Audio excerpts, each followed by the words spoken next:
Hi, I'm Dick Dadamo. Welcome to my online magazine, Dadamo Small Business Observer. Today, our topic is going to be what happens when a relatively small company gets some dark clouds from their major customer, and that pivot is going to be more negative than positive, potentially. Jerry Evans is our guest. He's a CEO of a company called Cornerstone, and he's been through this recently, and I think he's got a lot to tell us about. Jerry, why don't we start out and tell us about your company from the beginning, how you got into it, what you were planning to do, and if you've accomplished most of what you wanted to do. Dick, we got into Cornerstone Equipment, formed it as a corporation 12 years ago. I have a business partner, and we had collectively about 40 years in the grocery store industry. At the time, back in 2003, we were running a company for a venture capital firm. And that firm had very different philosophies on where we were going to go and strategies. They were more interested in growing a company as quickly as they could through offering commodities with generating revenue. We felt, my partner and I felt like there was a tremendous opportunity in the grocery industry and the food industry to offer products and services that have been offered in the past, but we wanted to connect them with greater value and integrate them together so we were selling an entire package. So over a period of 12 years, continually we introduced new services with high value significance. Why don't you give me an idea of those products and services so people could understand the type of company you have? Dick, what we were trying to do is take basic services, transportation, warehousing, reconditioning, asset management, and look at those services that have been offered in the past, but with no real great value to the customer. So we looked at everything from transportation to storage to asset management and looked at how can we improve the process for the benefit of the customer? How can we add value so that the customer is being relieved of some things that they had to do to complete the services? So we looked at transportation. How can we better load and transport equipment? What information is available that we can provide to our customer so they know where's the piece of equipment or where's the asset at any given time? And if it's in a warehouse, they had instant access to that piece of equipment knowing that it was online. Interesting enough, when you say asset management, I wonder why weren't these companies doing that for themselves? What was involved? Well, what we learned, and it's a great question, what we learned is that was the dark secret within the industry. That assets, once they had been deployed and now were being taken out, were either being disposed of in landfills or sold for pennies on the dollars or put into a warehouse where they got lost track of. So the whole intent was to take this hidden asset that the companies had and get additional value for it, whether it could be redeployed to another store, sold in the open market, or if it couldn't be sold, scrapping it and get the metal content out of it. So we were basically taking things that have been accepted, generally accepted in the industry, and now looking at them in a different way. How do we generate revenue out of this? How do we provide additional benefit to the customer? So I assume that if some of that equipment was useful, they were able to use that rather than buying new all the time. A great observation, Dick, and yes, that's exactly what was happening. Equipment coming out of some of these stores, either for remodel, closure, rollout of new equipment, was being brought back to a warehouse, put in the warehouse, and left there. They didn't know what was there. They didn't know how else they could use it. And eventually, they might just sell it off for pennies on the dollar, or they may dispose of it and get a few cents for it.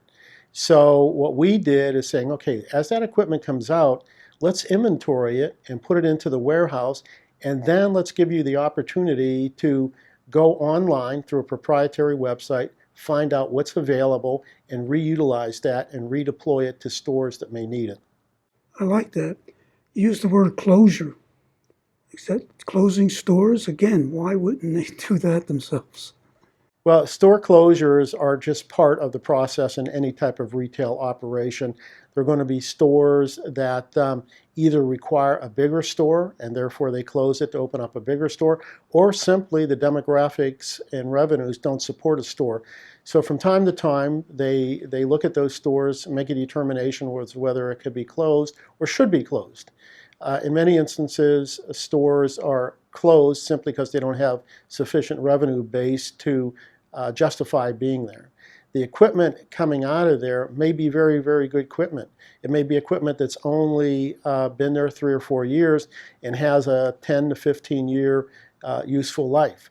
So again, in our particular situation, grocery industry, the restaurant industry, their business is about selling product. Ours is about taking care of their assets. So it was really a small part of their thinking. And I think as we exposed them to the opportunities to get additional funds out of that or redeploy assets, they looked at it and said, yeah, that's the way we want to go. Okay, tell us about, I did a little research of the company, and you actually have units across the country. Yeah, we've been very fortunate. We started with an operation here in Southern California, and we served one of the top 3 grocers in the industry. As we rolled out our program of additional high-value products and services, they saw the value to them and then asked us to roll it out to the next division, to the next division, to the next division. So within about 5 years, we had actually rolled out our Safe Track and asset management program to all of their divisions across the country and in Canada. Amazing. All right, now tell me about the reaction when you heard this major customer. I assume that's okay to talk about a little bit. Yes. What happened to you? What did you feel when you first heard it might change from a great partner to maybe not even a partner? Well, initially, we didn't receive a phone call one day and say, hey, there's a situation, our company's being bought by another company, you may lose a lot of business. We had known for probably 9 months the possibility of a merger between the two of the biggest grocers in the industry. And when we looked at it, it didn't make sense to us. It didn't make sense for these 2 grocers to combine into one organization. We just felt there was differences, the competitiveness within the industry, but we did look at the economies of scale. So we initially looked at it and were surprised. And I think that caused us to think this is not going to happen. So I think in our minds, we were saying 2 things. One is this probably isn't going to happen. And 2, if it does happen, our services are above whatever else is offered out in the industry, and we'll simply transition our services over to the new entity. Well, 9 months later, that was not the case. As the entities completed their mergers, we found that the one entity that we didn't do business with was going to become the controlling entity. And that's when the anxiety started, that we believed that, okay, we're going to lose business as a result of this merger. The focus on the merger was going to be to reduce costs, not necessarily looking at the value that was offered for the cost. So we became extremely nervous at that point in time and began looking at what are all the options we have available to us to survive this. Now, as owners, you and your partner, okay, can you tell us what you discussed in a strategy session about going forward, what you knew at that time? Well, we had ongoing discussions for a period of months before the actual merger took place. And what we looked at, what are all the alternatives? Some of those alternatives could be done parallel to each other. Number one is we can retract. We can reduce the footprint of our organization, reduce the costs, lay off people, possibly close offices, and just create a profitable organization with a substantially less revenue base. That was one. Number 2 was that we can confront this the way that we got started.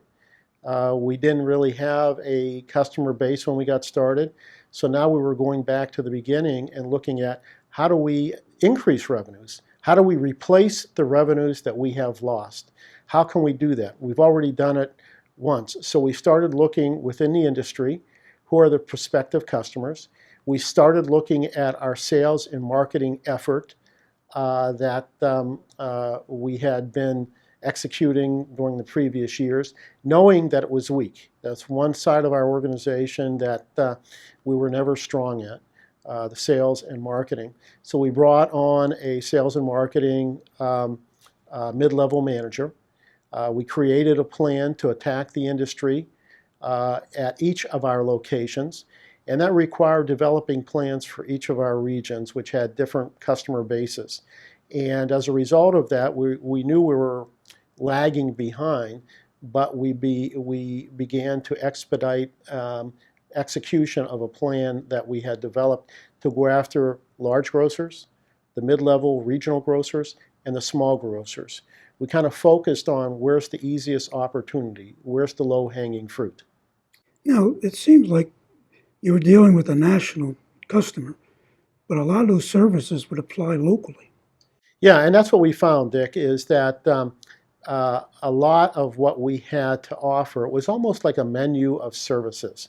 We had an overall program that linked all these services together into an asset management program, but we also recognized each of these services could be sold on a menu basis.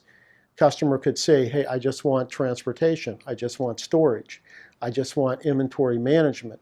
So we began looking at it and offering a menu of services to local, regional, national customers. Our focus truly has been on the local customers, and the industry has really responded extremely well to that. Now, is there some hope for a business going forward with the merger that occurred? Yeah, yes, there is. And one of the side benefits of having gone through this or going through it is the fact that we're now scratching the surface for additional customers to add to our customer base. But at the same time, we are still very much involved in both of the entities that merged together and selling a combined package. The best thing that could happen to us is that our sales and marketing program has now been implemented. It's going after additional customer bases. We're seeing the results of that in a very positive way. And we're starting to see some positive signs that perhaps the services we offer to our big customer will be utilized by the new customer. So in the end, it might be one of the best things that's happened to us. But we need to maintain our focus on growing our customer base and in continuing to grow our relationship with the old entity and the new entity that have merged together. What happened to the people? Well, again, this is part of the decision-making process. As we talked about, do we go down the route of cutting back our costs, reducing the costs to match the revenue base, and thereby getting rid of people? Or do we aggressively go after new business, keep the people that we have? And in the end, we have a employee base that is extremely knowledgeable, extremely customer service oriented. Some of these people that we have with us today have been with us from the beginning. They know our culture, they know our commitment to our customer, they know that customer service comes first. So we decided we're going to keep these people on board. We believe they're critical to our success into the future. So our focus has been growing the company back, replacing the sales, not downsizing to match the current revenue levels. It sounds like keeping those people in place might help in the new merged company because you still, whatever you provided for the original customer, they certainly need what you were doing. Yeah. So if you cut the people down, you wouldn't be able to be as flexible. No question about that, Dick. One of the greatest joys I get from running Cornerstone is hearing our customers call and say, hey, one of your drivers was here, one of your special projects was here today. I just wanted to call and let you know how customer service oriented they are. They couldn't do enough for me, and I really, really appreciate that. Now, it takes time sometimes for the word to travel up when you're doing a great job, but word has traveled all the way up and down the organization that we deal with and has now spilled over to the new entity. So we're having ongoing conversations with the new entity, and it's because of our knowledge and our expertise that they're starting to look at us and say, wait, there is tremendous value here, and it's something that we can use. That's all about people and relationships. And we strive very, very hard to maintain and grow our relationships at all levels of management with our customer. I have to imagine that it's not a step function. You have not replaced what you lost. And as owners, that's pretty difficult to make a decision to what you've done. Yeah, it is. And because of the culture that we have here and the closeness we have to our people, the decision to keep people was an easy one for us. Um, the question became, hey, let's share the burden. Let's let everybody know where we're at, that we've got to replace a substantial amount of sales, but collectively we can do that. At the same time, knowing that, hey, we have to make a payroll every 2 weeks, we have bills to pay every week, we have rents for all of our facilities, that becomes very, very challenging. And I think involving our people has been critical to that process. They understand that, hey, things that we might have purchased before that were of benefit, we can't buy right now. We have to be very cautious about our dollars. We're in this boat together. If we're all pulling in the same direction, we can move that boat to where we want to go. And so I think we've got the commitment of all of our people. And I think equally importantly is they understand that the solution could have been just to cut people. And I think I've seen high-performing people even take it to a new level to support the organization and to help us move it to where we want to go. And that's first to get back to the sales levels we had a year ago, and then grow it beyond that. Now, in your market planning and strategy, did you find a market that could use the same resources, the same skills and experience? Well, first what we did is we looked at what do we have to offer, and then we looked at probably 25 different industries, and we went through and really did a matrix of those industries. What of our services can they use? And I think it was eye-opening to all of us that many of the things we do cross the lines of many, many industries. Transportation, storage, asset management, special projects. Those are not just services offered to the grocery food industry. They can be offered to a variety of industries. So over the last probably 6 months, we've kind of broken the barriers of what industries we historically served and what we're now serving. And I think it truly has opened our eyes and expanded our vision as to where we can go with the current service offering. Now, is there a market that makes sense to you immediately? Or? Yeah, there is. Pretty much any organization that is very capital intensive is an industry or a company that we can provide services to. Every industry, every organization has assets in their organization that over a period of time, their useful life has been utilized, or they're replacing it with more efficient equipment, and there is a market for that used equipment. That might be a piece of equipment used in a manufacturing concern that can be replaced with a more efficient piece of equipment. That old piece of equipment might go to a second or third tier of the manufacturing industry, where a small user can use that piece of equipment because that's where they're at in the manufacturing cycle. They don't need state-of-the-art of equipment. So from that perspective, what we offer in asset management, we can really sell to many, many, many different industries that are capital intensive. Again, in doing my little research, it seems to me you've become very good at auctions, and that helps you for these other markets. Yeah, and today, Dick, we feel like we run the best auctions within the grocery industry today. And again, that can be applied to many different industries. Doesn't matter if you're selling food equipment, manufacturing equipment, transportation equipment. It's all about building relationships, understanding who's your customer, and creating an auction that has value to it. And we always try to do the extra for our customer, whether it's bringing in lunch for them, whether it's having somebody right there by their side that they can offer, or that they can ask questions for. We do the little things, and as I said, I think we run the best auctions in the industry today. Now, you mentioned, looking back, okay, that maybe this was a good thing. So do you feel the strategy you've chosen is going to work? I feel that we went through a good exercise and we selected what we believe is in the best interest of the company. I think we could have chosen an easier path that would have downsized the organization, and I think there would have been less risk at doing that. But I think the path that we chosen is the harder path. But I also think it gets us to our original goals quicker. With the downsizing, it would have taken quite a while to really come back from this.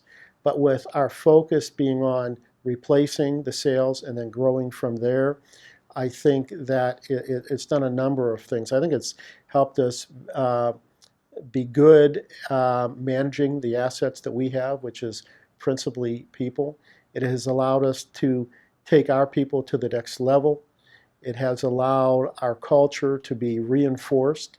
So I think that we will get to restoration of the loss of sales. And I really think in the next 3 years, we'll not only replace that, but we'll grow another 10 or 20% beyond that. I think we're just starting to scratch the surfaces right now.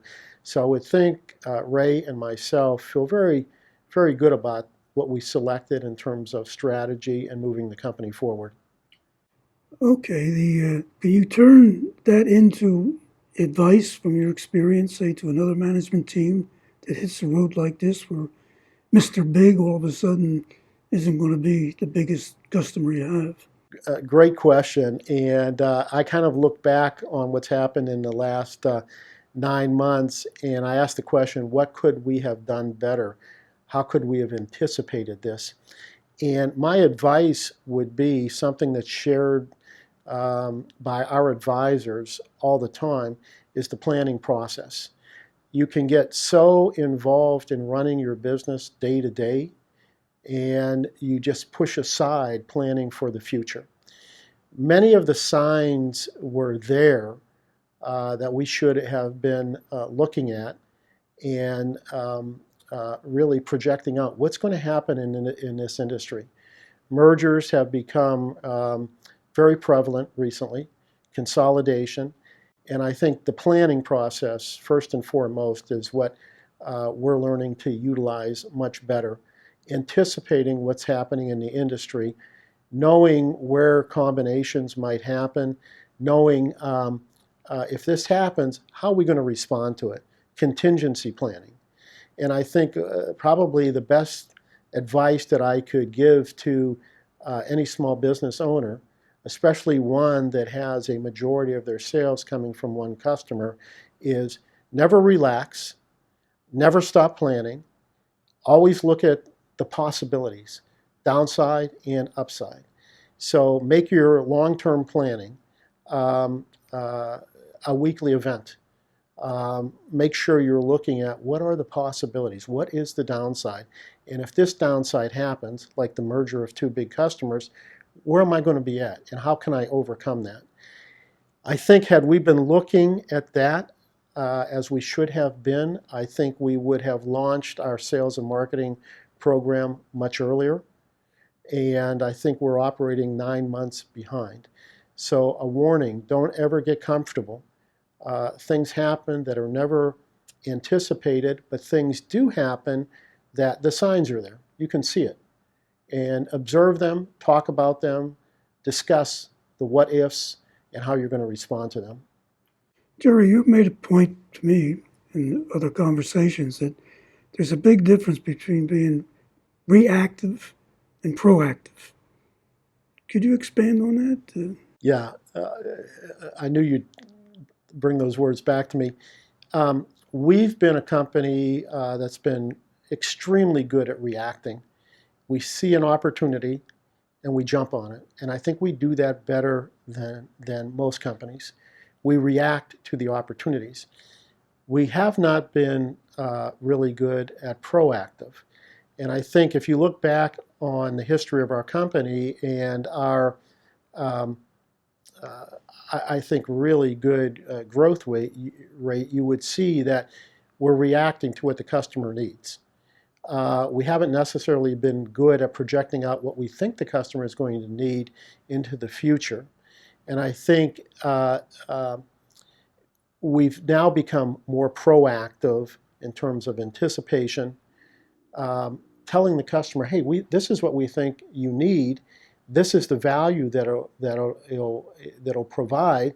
These are the costs that will be reduced. So I think there's room, Dick, in every organization to be reactive, to grab the opportunities that appear overnight, but you also have to blend that with being proactive, understanding that the world of business is dynamic. It doesn't stop, doesn't go backwards, it's always moving forward. And in order to stay pace with that, you have to be proactive. You have to not only anticipate the next couple moves within your industry, but where are they going to be at 3 years from now, 4 years from now, 5 years from now? And really, you should be developing the products and services of tomorrow, developing those today, and then leading your customers to those new services so that they understand this is how we add value. This is something that can impact their business into the future. The thing I remember you telling me is that when you have a major customer, big customer, they're driving the company. Yeah. Now you're getting away from that because you have marketing plans, strategy to do that. Yeah. Is there anything you'd like to say before we conclude? I really appreciate what you're telling us, been very open. Well, the one thing I would like to add, Dick, is that the news, although we had been forewarned, the news of the merger between these two companies was devastating. And it's like approaching a stoplight and then you're into the intersection when the light turns red. You have to be very nimble and watch out what's going on around you. And I think the lesson for us to be learned and for others to be learned here is to keep your organization nimble. Keep it nimble so that you can react to the opportunities. Keep it nimble and keep your relationships with your customers tight. You know, today's business is not necessarily about dollars and cents, but it's about relationships. Those relationships are important. And, you know, we have our drivers, our warehouse people, our special projects. They are the people that are in contact with our customers every day. As middle management and senior management, we have contacts with customers. But the real moments of truth are taking place at the ground level, and ensuring that each of the people on your team are imbued with the culture that you want them to demonstrate to the customer. We've expanded our business because right at the very ground or the ground base of our customers are being served by our drivers, our warehouse people, our special projects people. Take advantage of that. Thank you. Jerry, I want to thank you for your time and your comments and your experience, and I appreciate that. This concludes our talk for today. I'd like you to follow along with my online magazine. This will be due soon. There will be seminars like this and webinars. So thank you very much for watching.